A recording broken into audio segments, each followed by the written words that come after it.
Good morning. It's Cheryl Leong from the Business of Property. I'm the Chief Freedom Officer at the Growth Hub, and we're going to be talking about mastering the art of real estate negotiations today with very, very good friend, very dear mentor, and coach Tony Meredith from Tony Meredith Coaching. I've known Tony for many years now. He has made an incredible impact in my personal life and in our business, and he continues. I mean, he's an incredible negotiator and salesperson. So we thought, oh my goodness, let's get him on board. Let's talk about how we can help our community in terms of negotiation, because we all deal. I mean, particularly if you're in the property space, or even if you're not, just the art of negotiation. So without further ado, I'd love to have Tony join me on Business of Property Dance Floor. Cheryl, good morning. How are you? I'm amazing, Tony. Always good when you are in town. How are you? I'm doing great. Great to be on the dance floor with you. So it's I've seen you amazing. dancing, Tony. I think we'll keep Oh, it. it's horrible. It's horrible. Two left feet, Cheryl. It's special. It's special, right? So Yeah, Tony, yes, it is special. Yeah, sorry. Go. I was going to say, we're talking negotiations here, Mm, and and I know it's a little bit. We're not so much talking about the sales and marketing and all of that, but mm. negotiations is such a critical and crucial part of how our clients um, get their business done, because they're negotiating with other agents, real estate agents, to be able to acquire property, and obviously negotiating to get a great outcome for their clients. Mm. What are the key things? I mean, I want our audience to have Yep. what Tony's is raring to go. We want our audience to have really um, some real key points they can take away and implement today. Gotcha. And let's dive in and talk around. How do we even prepare for the negotiation table? Well, so here's the reality. So that we spend our life negotiating. If you're a parent, and I know you are, but I'm saying to the audience, if you're a parent, guess what? You're a negotiator, right? You're negotiating with your kids. If you want to, Double-stitch negotiation. it could be right. So, but if you're wanting to figure out which channel to watch, you're negotiating. If you want to figure out which restaurant to go and eat at, you're negotiating. Like first and foremost, it's about changing your mindset about negotiating. A lot of people do this in a sales setting as well. It's a case of, well, I'm not a salesperson. Well, guess what? You are, because life is about sales, and so whether you're in a work setting, obviously we're talking to people here in a property setting, but sales/negotiation is absolutely essential to everything that you do. So whether it be if you're developing, you're negotiating prices on properties that you're buying, you're negotiating prices on things that you're constructing, your civil construction, your build construction, like you're constantly having these negotiations. So it's an incredibly powerful skill and an essential skill to have. Absolutely. And I just from a personal perspective, I've seen such huge benefit when you're willing to negotiate as opposed to having a power struggle, which is Mm, the other side of if you don't negotiate, then this is my stance, this is your stance. yeah. It's either one or the other. And Mm, I'd like to get to that as well and talk about when there's one party who is standing their ground and they're not willing to negotiate. But before we do that, let's mm, just say, most people are open to some level of negotiation, particularly mm, when we're talking property. yeah. How do you, when you're going in and we're coming from let's say the stance of the purchaser, right? Yep. Whether you're a Yep. developer or your buyer's Yep. agent or your client, whatever, you're the Yep. purchaser. Yep. And you're dealing with someone who is a trained professional Yep. salesperson and Yep. negotiator. Hmm. How do you prepare yourself and plan so that you've got the front foot? So the word is preparation. Preparation, planning, all the P's, but you want to make sure that you've done your homework. So, for example, I've done my homework on what I think that property. So I'm going to go and buy a property. What do I think that property is worth? I've got to make sure that can I afford it, etc. So there's a whole lot of planning that I'm doing. I'm on Price Finder. I'm on RP data. I'm doing my analysis. I'm seeing what's possible within that particular property. So spend an enormous amount of time up front. The other piece, then, when it comes to negotiating specifically, is you think about all the various elements that you have to negotiate on. So price is the obvious one, but then you have terms. So it could be a due diligence period. It may be a pest and building period. It may be the settlement after the unconditional period. It might be my deposit. It might be that I want to release some deposit. Like, there's so many different pieces that I can negotiate on early access to property. So you've got all these different variables as well. It's not just price. And then with each of those variables, I talk about, from a planning point of view, plan out 3 positions. So position A is my aim high.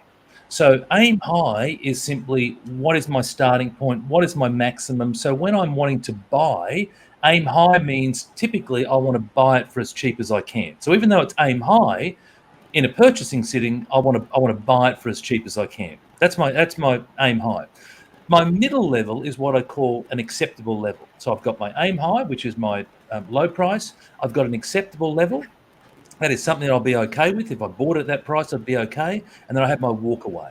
So that is, I will not spend another dollar over that particular point. And a lot of people, talk about this pre-auction, and I know that a lot of buyers agents will bid on behalf of individuals in auctions, or if you're an individual wanting to bid on behalf of yourself, then you want to think about those things before an auction. It doesn't just work for an auction, it works in a private treaty as well. So you want to think about, what's my aim high, what's my acceptable level, and what's my walk away, and do all that stuff in the privacy of your own home, when you've done your planning, when you've done your research, so you've got your clear position. So then when you're in the cut and thrust of a conversation, or the cut and thrust of an auction environment, and remember what the purpose of the auction environment is, it's to create the frenzy, the excitement, the enthusiasm to potentially drive up price points.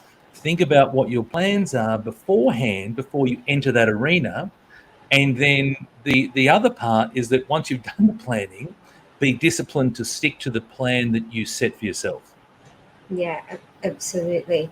And and I can't say I'm particularly an expert in the auction arena, but let's say an example of a recent negotiation that we've had, and we were able to get sort of save $120,000, which is always good. And Amazing. a big part was we sat down, and before the agent said it was this price, and we said, okay, well, let's see what other properties sold for.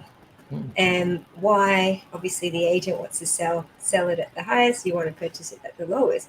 And so we looked at similar properties to say, oh, actually, it's missing this, and it's going to cost us this to put in this, and it's and you sort of play it down, and then you come up like exactly what you said was that best case scenario, I want to be able to get it at this price, but I know that there's going to be some level of negotiation. So Correct. it Yeah, will work to where I want it to be. and as long as you're prepared for that, right? And that's that whole 3 positions that I talked about. As long as you're prepared for that. But exactly what you've talked about is precisely what you need to do. You need to look around at what's happening in the marketplace. You need to compare what you're looking at versus what's out there. Why would it be different? What would I be prepared to pay, et cetera, et cetera. And that forms part of your argument. And remember that when you're buying, that you're talking things down. And so for those who either A, are buyer's agents, or B, have watched various shows on buyer's agents, the buyer's agents constantly talking things down. They're picking out all the bad stuff. But then conversely, on the other side of the fence, you've got the real estate agent who's amplifying all the amazing things, right? And so clearly the agent wants to get the highest price. Clearly the buyer's agent wants to get it for the very best price that they can for their client. And again, it may be price, although sometimes it mightn't be price. It may be terms. So again, it just depends on the situation, on the scenario, on the purchaser, on the property they're purchasing. There's so many variables, but for you, it sounds like that. It was you had a price point and you started somewhere, right? And that start is also a form of conditioning. They're conditioning you at that end. You're starting down at this end, and one of the challenges is that people are afraid to start low, right? So they're afraid to start low. And many years ago, I went on a property course back in 2015, and the course that I did, they got us for a week to go and ask for a discount. So everywhere you went in a week, like you'd go to the servo, you'd go to McDonald's, you'd go to the supermarket, and everywhere you went for a week, you're asking for a discount. And even though I got plenty of no's, but what it did is it got through the psychology of constantly asking for a discount, and so the fear and embarrassment behind it. Correct, but that's the issue. And so I remember when I first, when I was doing this property program, it's interesting. They did an exercise and they said, right, over lunch, grab a paper and identify a so I had called 10 agents, and you had to put in 2 offers over a 1-hour lunch break.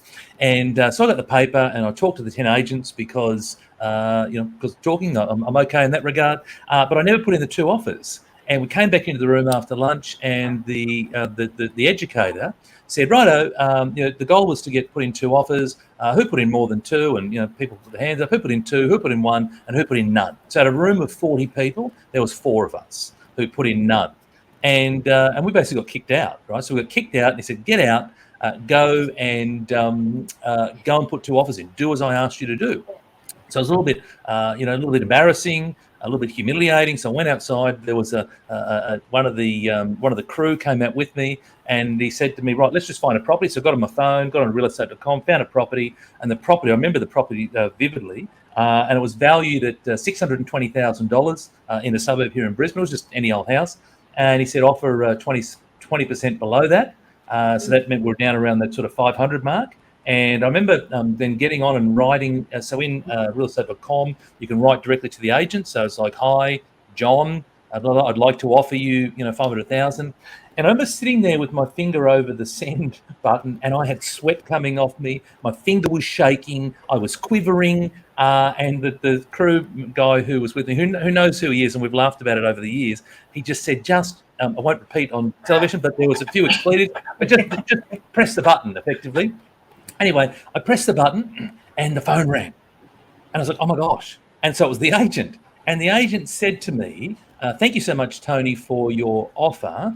Unfortunately, we've already had a number of offers at that level that have been rejected, and you'd need to increase it." And so that's all I needed to hear, because in my mind, I was thinking that I was pioneering, that I was the only person in the whole world that was offering 20% below the asking price. And the moment that he said, there are others out there, you are one of many who've offered that, it's like, oh my gosh, I'm not pioneering at all. And then I went on and just did offer after offer. So it's about, a lot of it's the mindset. And I know that I come on here and talk about mindset, or wherever I go, but it's so true. People are afraid to put in that low offer because their fear of being yelled at, their fear of the rejection, and so it's a case of, this is why you do your research, and you've got to stick to your research. Stick to your 3 positions that I talked about.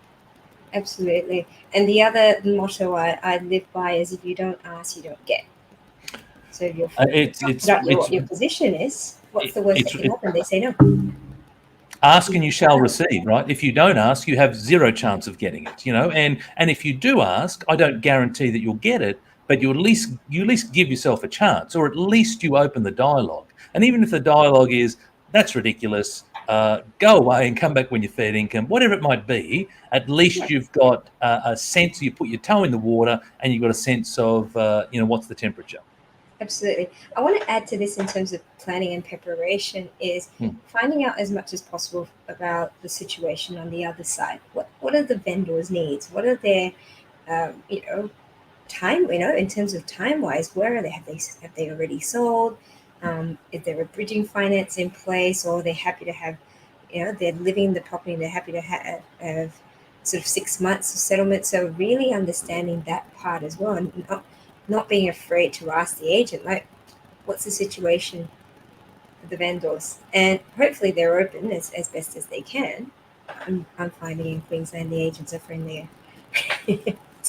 We are just friendlier north of the border, but you're right. So what's the motivation? It's important to understand. And so from when you're purchasing, one of the things that I was taught, and one of the things that I teach, is around, you're looking for those motivated vendors. So those that are, wanting to sit there for the highest possible price, so don't really care how long it takes, that's probably not where you're going to find that bargain. Right now, whereas you're looking for those motivated vendors, people that need to move on to the next chapter in their life for whatever reason. But you're right. What's the motivation? So there's a whole series of questions that you want to be asking around that. Have you received any other offers? If you received other offers, at what level have you received those offers? Why is the vendor wanting to sell? What do you think you can do with this particular property? Then when they talk about, well, it could be, once the house is done up, or it could be 2 blocks of land, what could you sell that for? So again, it's all this exploratory questions, which is the next part I'm going to talk about is around the interpersonal skills, right? The ability to communicate. If you are struggling to communicate, then you need to dig within yourself to find the ability to do that, because property is a people game. It's a people game. You need to communicate. You need to ask questions and listen. I mean, the two key skills in any sales environment, or any great salesperson, is the ability to have a curious mindset, ask those questions, and then listen. Listen to the response, and you're starting to formulate, what's going on. Where I see people go wrong, Cheryl, is a lot of people get quite worked up with the conversation, and when we get anxious, we talk a lot, and we talk fast, and we talk, and we just we're missing all these signposts the whole time, and we're missing, different things that the agent has said or that the direct vendor has said. If you're dealing direct with the homeowner, you're missing all this stuff, because you need to take a deep breath, slow everything down, and ask questions, and then hop back on your heels. So it's like, just you rock back and just listen and just see what comes up, and then ask another question and see what comes up, and start to engage in that conversation. The more that you engage, then you just never know what's going to come up. So I'll give you a real life example. So, property that I bought, one of the things that came up was that the vendor had a bill coming for $100,000 that he needed. So that's what he needed. He needed $100,000. And so we then negotiated a price based on us putting in a $100,000 deposit and releasing that to him. Right. And so that's what got the deal. We've got a significant shaving off the top line, because his bigger problem was not so much what he sold it for, but he actually needed some money, not all of it, but some monies right now to go and fix the bill that he had coming. So again, that would never have come up had we not had that conversation. Yeah, and so you've got, then there's some level of bargaining power there. If I release this, then can I have this? And that's one of the words that you often use in your training as well. What's the formula with that, Tony? So the formula is if you, then I. And what happens is a lot of people say, yeah, I'll give you this particular price, right? And when you're in the negotiation, then people will hear is that first bit that you have conceded something, right? You've given a concession, and that's all they hear. But when you rephrase that to if you, then I, so if you do blah, blah, blah, blah, blah, then I will do blah, blah, blah, blah, blah. So in that instance, if you agree to a purchase price of $650,000, then I will provide a deposit of $100,000 and release it to you when it goes unconditional, right? So now all of a sudden, right, because if I reverse that and said, hey, I will give you the $100,000 at unconditional, they're not going to hear the rest. And that's a whole psychology thing. And so this is, this is not to get deep into the psychology of all this, but it's just to give you some tips. So the framework is if you, Mr. or Mrs. Real Estate Agent, or if you, Mr. or Mrs. Vendor, if you do this, if you agree to this price, then I will do this thing. Yeah, and then you can swap that around. I will do this if you're able to do this. Yeah, I wouldn't do that, but so because that, again, that's what they're going to hear, right? So when you say I will do this, they'll hear that and they won't hear the. So it's a case of if you. So it's always if you, then I. So if you agree to that price, if you agree to those terms, then etc., then I can do these things for you, right? So always if you, then I. Because they're focused on what their position is. Because what they want to get to is what are you going to give me, but you do that second. You do that second. You're it's very intentional, or it's very deliberate that if you do this for me, then I will be able to do this for you, right? But if you say I will do this for you, then they'll go, oh great, thank you. Now let's keep negotiating, right? Whereas you say no, if you, then I. So it's a good little tip. I was very fortunate. I had great education from a work setting. Was constantly trained from a sales and negotiation point of view, and a really simple yet highly effective technique. Yeah, absolutely. And we talked a little bit about fear, and there's always some element of fear, particularly if you're sort of starting out, or you're doing something that you're uncomfortable with.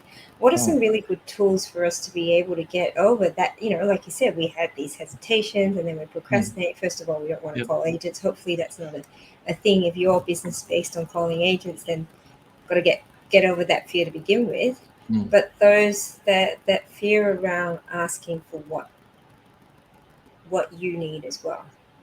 Yeah. So simplistically lean into that thing. So, but before you get there, your goal needs to be bigger than your fear.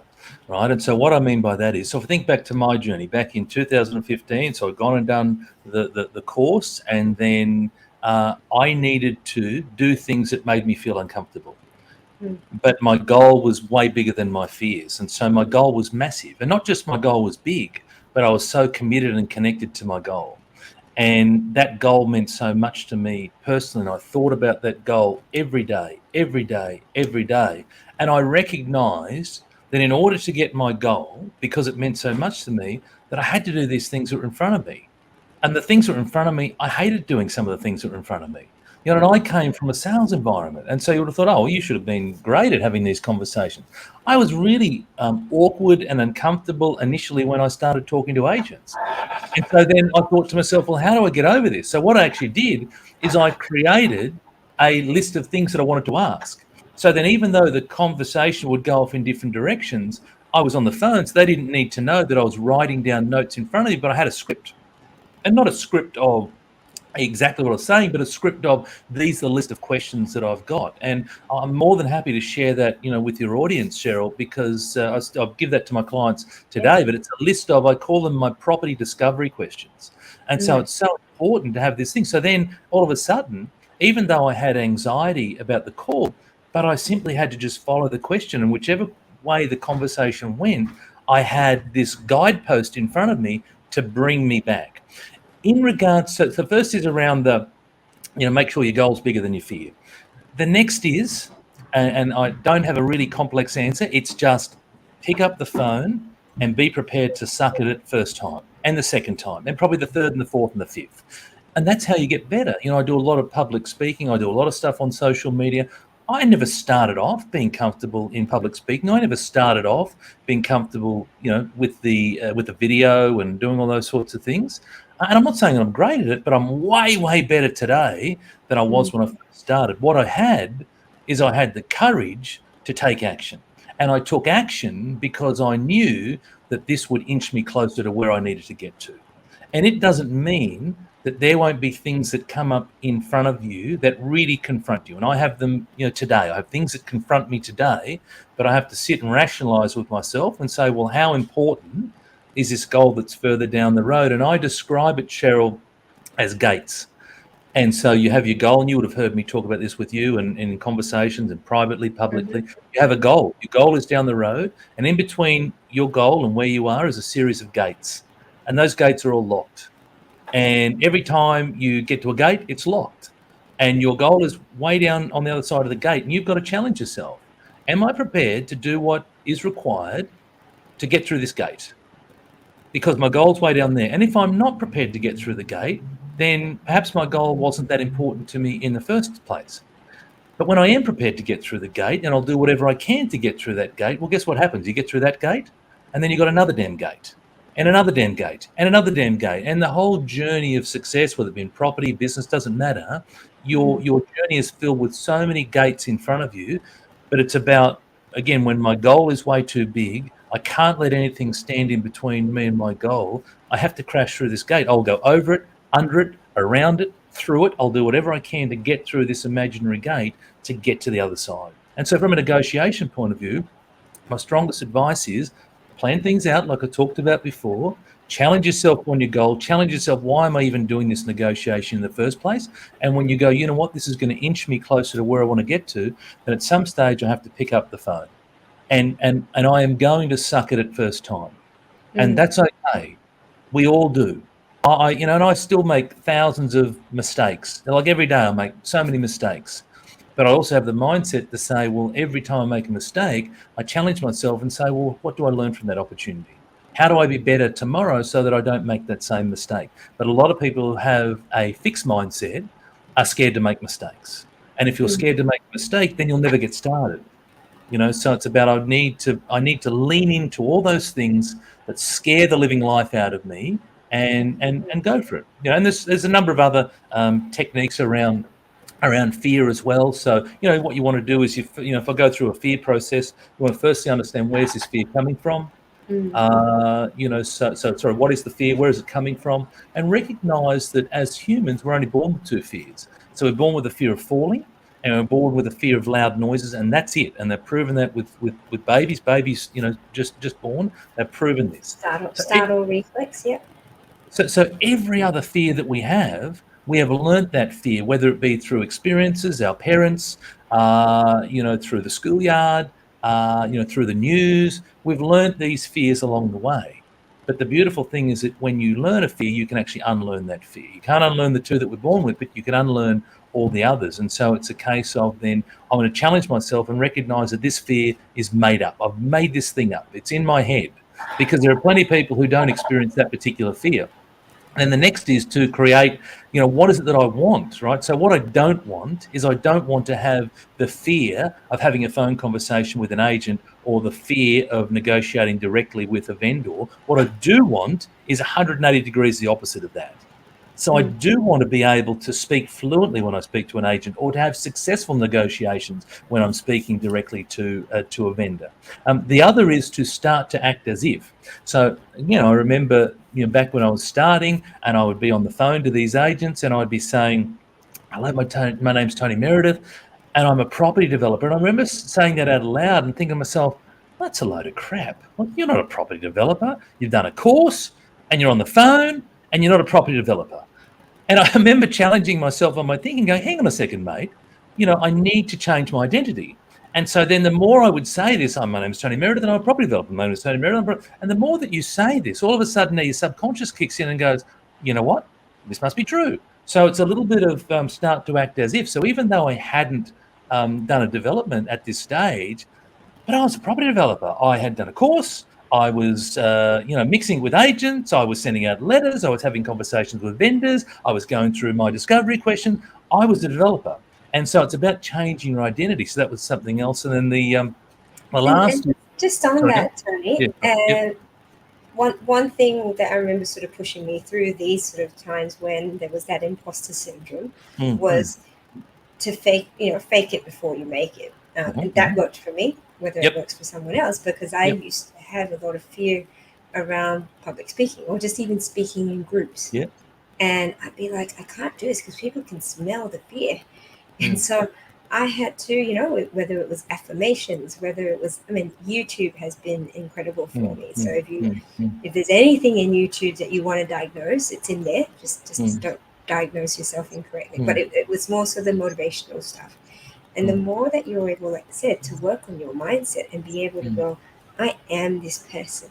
I am confident. Yeah, great. And I'd say as well, practice doesn't make perfect. Practice makes confidence. And the more that you're practicing something and you're falling and you're picking yourself up, and like tennis players, there's some people who are naturally talented. However, how much do they practice? How much do they practice to get to that point that they're confident when they hit the ball, it's going to end on that spot? That takes so much practice. So, and it's the same with everything that we're doing. Every muscle that we're practicing on. The more that we do it, the more that we stumble and fall, and the most important thing is that we step up and rejig what needs to happen to then get it better and better, and then we build this level of confidence around it, whether it's public speaking or whether it's negotiation. And why confidence is such an important part is when you come across confident, there comes across a level of trust as well. If you're what I've seen and what I've experienced myself, when I wasn't confident with what I was saying and I was sort of stumbling and mumbling, and I could tell like my energy was low, like people be like, you're just trying to you're trying to practice this and you're not quite there, and people can smell that. Sure, they can, but also my advice to people watching is don't wait until you have the confidence to get started. No. Get started to build the confidence. And so if I think about, I'm going to use you as an example.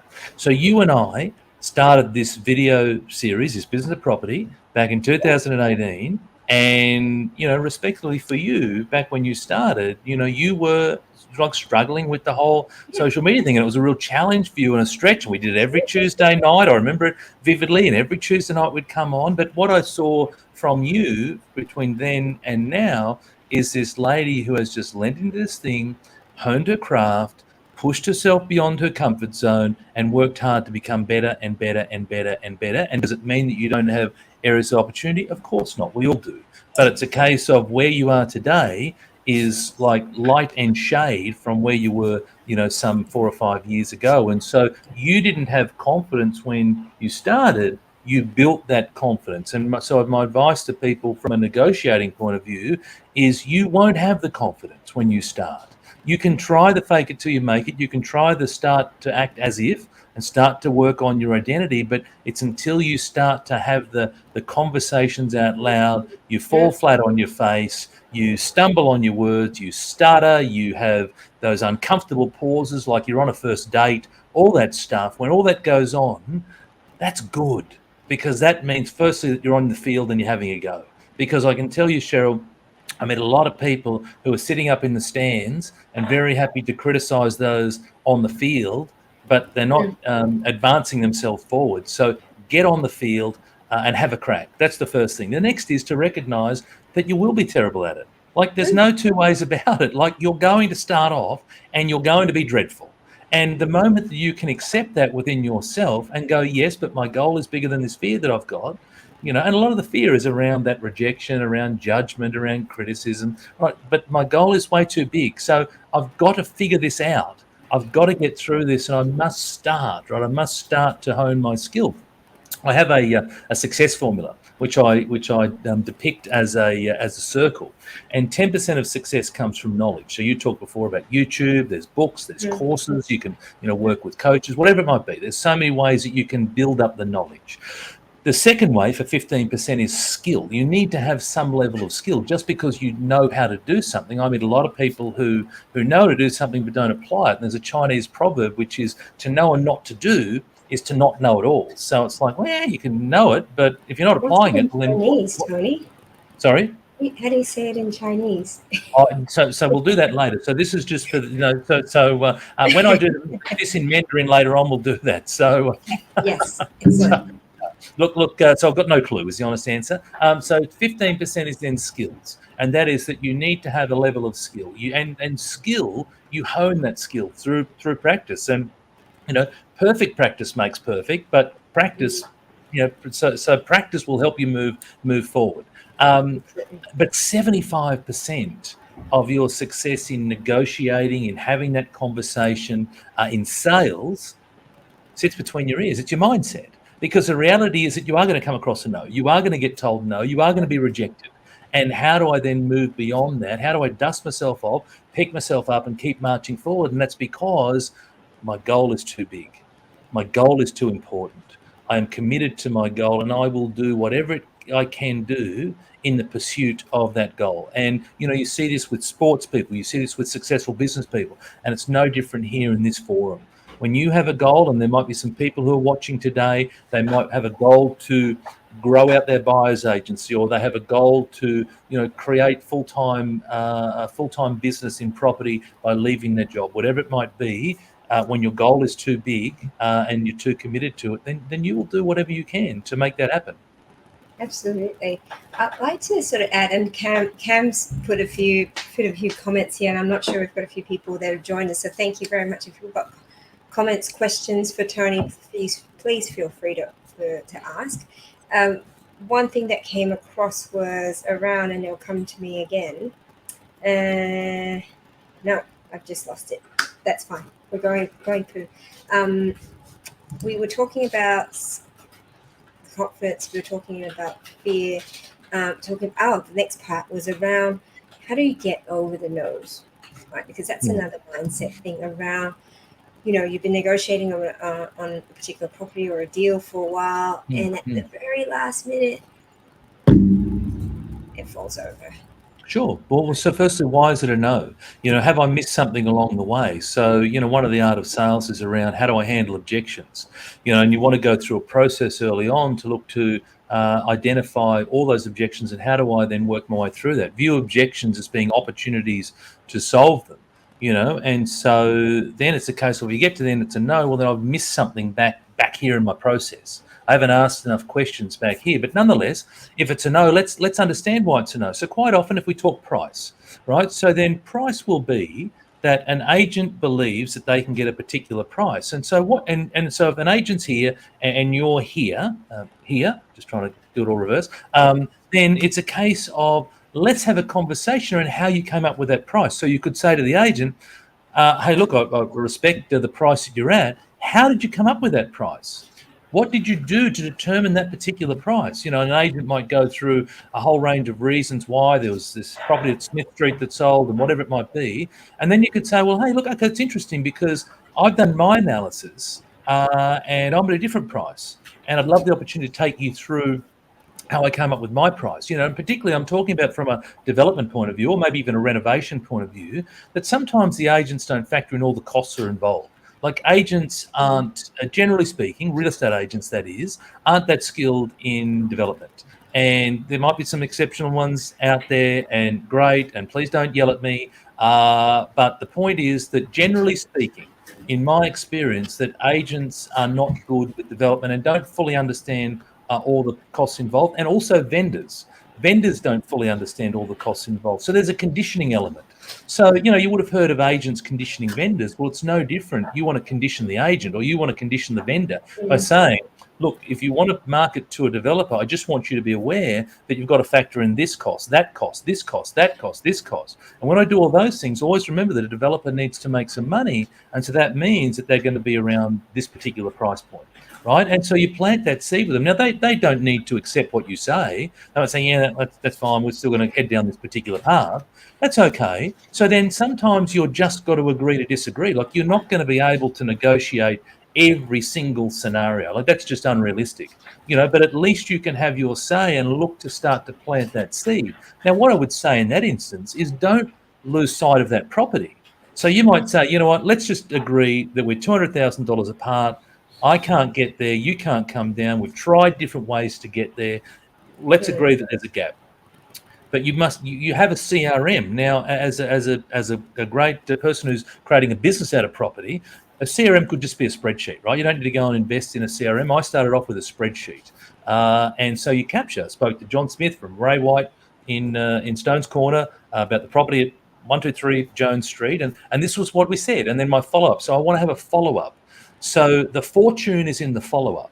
And so what I mean by that is you might today talk to someone about a property, and you might be $200,000 apart, and you've gone through your various arguments, but don't lose sight of that, because sometimes time can do the heavy lifting for you in any negotiation. So now, maybe in a month's time, maybe something's happened. Yesterday, we had interest rate rises, right? So maybe we have another interest rate rise or two, and now that starts to put the pressure on the person who's looking to sell that property. Maybe as property prices start to come down, maybe that's putting the pressure on someone who's looking to sell the property. So now time is doing the heavy lifting for you in that negotiation, and that, as a negotiator, requires patience. It requires patience, and it requires an abundant mindset. So the majority of people that first come to me have scarce mindsets. Oh my gosh, this is the last property in the whole wide world. I need to make this property work, and I've got to do whatever I can to make it work. I won't find a deal like this again. What was it? Sorry? It's like I said, the scarcity mindset, thinking that you won't find a property or won't find a deal like it again. Never ever. This is the only one. This is the last one in the whole world. This is the very last one, right? And so that's the mindset. And the mindset might be, hey, Tony, I've been sending out letters for the last 4 months, and this is my first response, and I've got to make this one work. Well, if it doesn't work, it doesn't work. Now, you can go down a process to ensure that we can get as close as we can. And there's other ways that you could do, extend your settlements and all those types of things, offset some of those costs, pre-settlement. There's plenty of tactics that you can use. However, if it's not going to work, it's not going to work. And so the opportunity is, how do I move beyond that deal as quick as I can? Because an abundant mindset says that the deal of the century happens every week. And so every minute that I'm spending on a deal that doesn't work is 1 minute less that I'm spending on finding the deal of the century. Yeah, absolutely. So we've got to, the point here, and I'm seeing, is that move through the process quickly. Don't spend too much time dwelling with the pity party and all that. I always say, I just have my moment of pity party, and then it's like, okay, let's move on. It's either I can find a solution, or we've explored all the solutions, and you can't see a way out, I said, always be kind on yourself as well, and just go, actually, maybe there's another deal that's going to be better than this. It's happened for a reason. And that's the way I justify Sure. and I rationalize it. I'm like, it's not meant for me, or it's not the right property. There's something even better coming out around the corner. Well, let me just add, it's not meant for you today.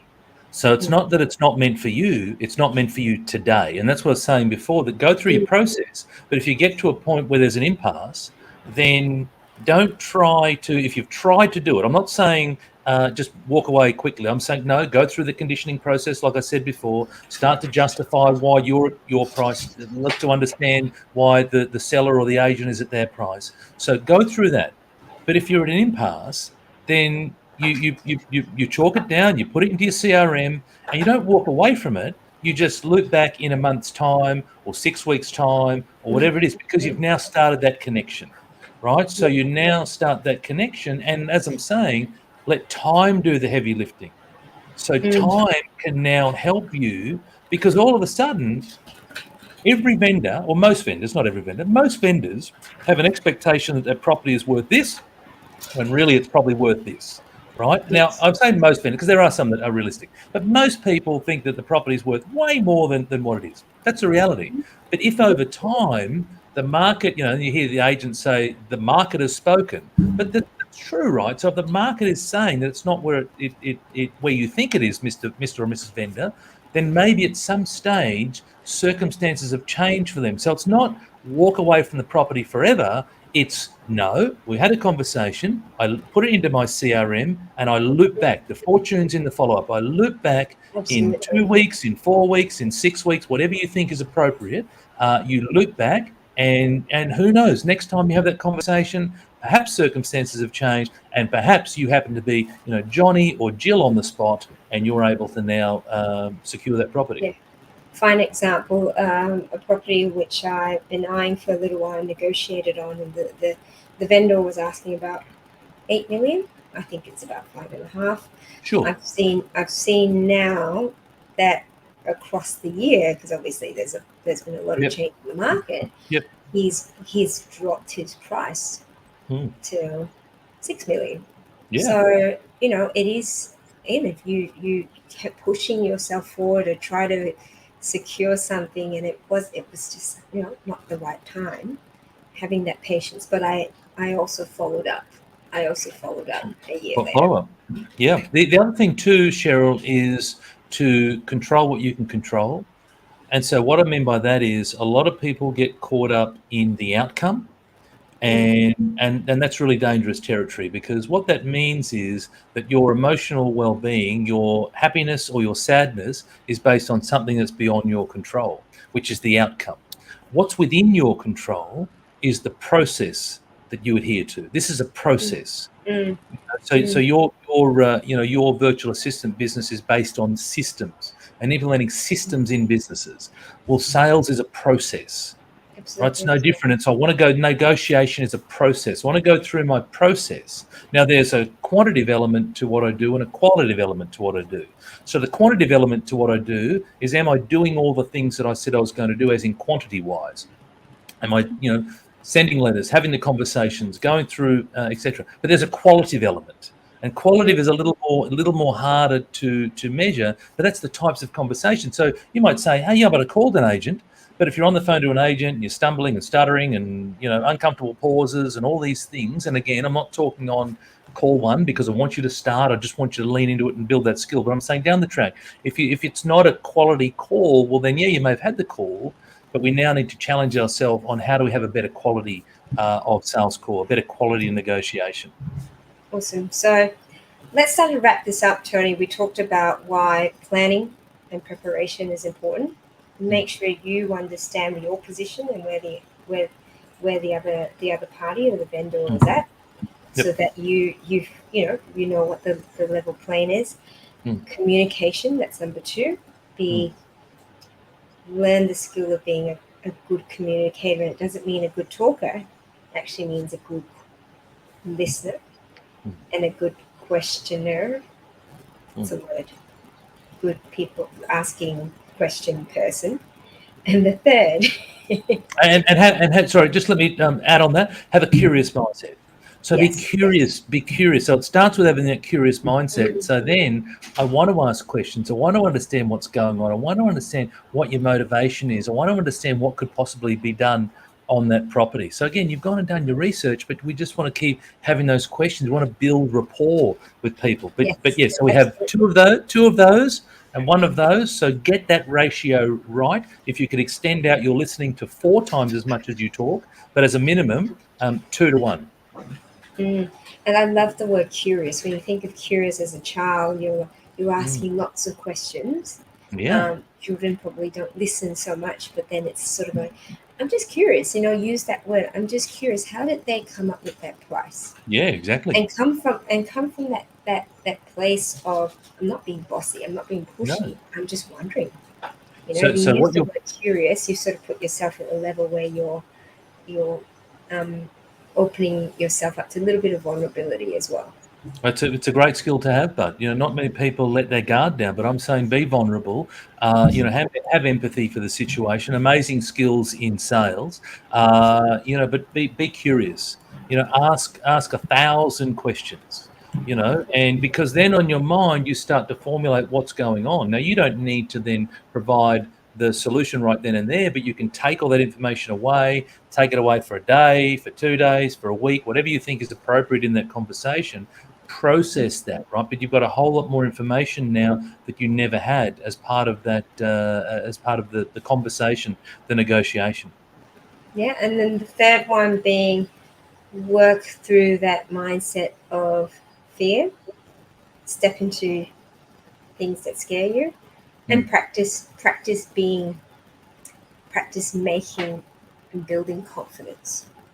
Use that practice as a growth tool. Use the practice as ability for you to start to grow more confidence in what you're doing and the way that you're delivering it, and being able to get results that you want. As I said earlier, 75% of your success, I believe, comes from your mindset, and it's that ability to keep going. We all get rejected, we all make mistakes. It's just that some of us are more prepared to make these mistakes. But again, I make the mistakes because the thing down the road, which is my goal, is way too big. It's way too important to me. And if it means I have to make mistakes along the way to get to that, well, then I'll make a gazillion mistakes. And so that's a mindset. That's 100% a mindset, a growth mindset, being prepared to challenge yourself, learn. You're not going to be an expert negotiator or a salesperson from day one. I've been doing this, as a business. I did it for 20 odd years, and now, sorry, as an employee for 20 odd years, and now in my business, for the last 5. So I've been doing this for a long, long time. But even me, as I said earlier, when I first started in property in 2015, I really struggled. I struggled to talk to agents, but I had to work my way through that. Yeah, absolutely. And here you are now. Thank you, Tony, Meredith, for sharing all your wisdom, sharing your time. And I know you're booked out back to back, so I really appreciate you being here. I know we'll see you again in a few weeks. Thanks, everyone who has joined us. I'd love for you to comment. If you've got questions for Tony or myself, pop them in the comments below. If you're watching the replay, tag us as well, and we'll get back to you. So, all the best with all your negotiations today. I'd love for you to share the nuggets that you've taken out of this, and not just share them, but then make sure that you're applying them and taking action as well. Awesome. Very good. And Bye. have a happy hump day, and happy International Women's Day as well. All the women that are here and all the men that support incredible women, thank you.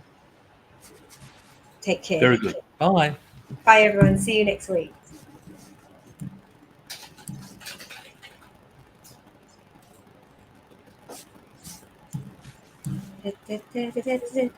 We're still live. Righto. This is where we jump into the dancing, Tony. We were talking about the dance floor. Oh, please stop. Please Okay. stop that. Fair enough. All right. That's fine. Okay. That's I got to go. Thank you. We've got to Bye. go. See you later. Bye. Bye. Bye.